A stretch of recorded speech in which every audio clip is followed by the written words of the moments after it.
ఈ ఉదయకాల సమయంలో ఈ దినం దేవుని వాగ్దానం చక్కటి కార్యక్రమానికి ప్రేమతో ఆహ్వానిస్తే ఎలా ఉన్నారు? బాగున్నారా? పొద్దున్న లేచారా? ప్రార్థన చేసుకుంటున్నారా? దేవునితో గడపండి. మన దేవుడు మనల్ని ఎంతగా నడిపిస్తున్నాడు. 5 to 6 ఈవినింగ్ లైవ్ ఇవన్నీ మీకోసం. మీరు మనం ఈ దినాల్లో దేవునితో ఉండే జీవితం మనకు ముఖ్యం. ఆయనతో నడిచే అనుభవం మనకు ముఖ్యం. దేవునికి దగ్గరగా ఉండాలి. ఆయనను అధికంగా ప్రేమించాలి. ఎందుకండి లైవ్లు వాగ్దానాలు ఏదో చెప్పడానికి కాదు. దేవుడు నిన్ను ప్రేమిస్తున్నాడు. ఆయన నీతో మాట్లాడుతున్నాడని నిర్ధారణ చేస్తున్నాడు. రెండవదిగా ఒక్కొక్క వర్డ్ మనల్ని ఎంకరేజ్ చేసే విధంగా ప్రోత్సాహాన్ని ఇస్తున్నాడు.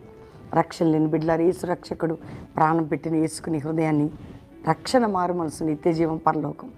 ఈ లోకంలో కూడా ఆయన మంచి తండ్రిగా ఉంటాడు. ఒకే ఒక్క మాట నేను చదువుతున్నాను. యెషయా గ్రంథం 60వ అధ్యాయం 14వ వచనం. నిన్ను బాధించి వారి సంతానపు వారు నీ ఎదుటికి వచ్చి సాగిల పడతారు.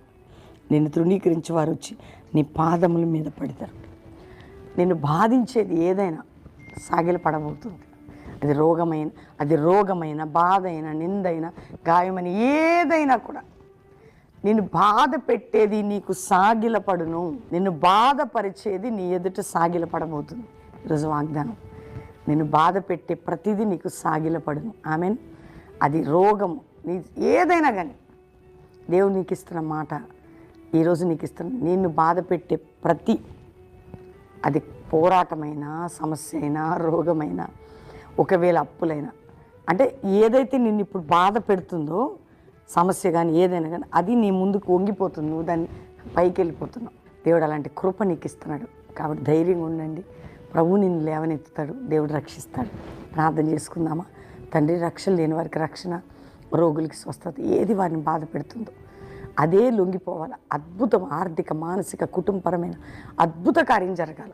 పడిపోయిన వారు, తప్పిపోయిన వారు, తొలగిపోయిన వారు లేవాలి. ఏ రాష్ట్రాలు ఎవరే కష్టంలో ఉన్నా విడిపించి, వారి అప్పులు, ఆర్థిక, మానసిక సమస్యలు, కోర్టు కేసులు, నేను భూ సంబంధమైన బంధకాలు, ఇతరులకు డబ్బిచ్చి మధ్యవర్తులు ఉన్నది అన్నిటి నుంచి విడిపించి నేను ఆమెను గొప్ప చేసుకుని అందరికీ సమాధానం కలుగును గాక. ఏ కుటుంబాలు మ్యారేజ్ డే, బర్త్డే జరుపుకుంటున్నారు వారు గొప్ప బ్లెస్సింగ్తో నింపబడి గొప్పవారు కావాలి. ఈరోజు ఎవరెవరు ఏ సమస్యలో నా సమస్య వారికి సాగిలపడి అద్భుత కార్యం జరుగునుగా కానీ విడుదలని ప్రకటిస్తూ యేసునామములో అడుగుచున్నాం తండ్రి, ఆమేన్. దేవుని బిడ్డలారా, మన యొక్క వాగ్దానం లైక్ చేసి షేర్ చేయండి. నీ జీవితంలో గొప్ప కార్యం దేవుడు చేయబోతున్నాడు. పాస్టర్ ప్రవీణ్ యూట్యూబ్ సబ్స్క్రైబ్ చేసుకోండి. మహామహుడు అనే పాట వింటూ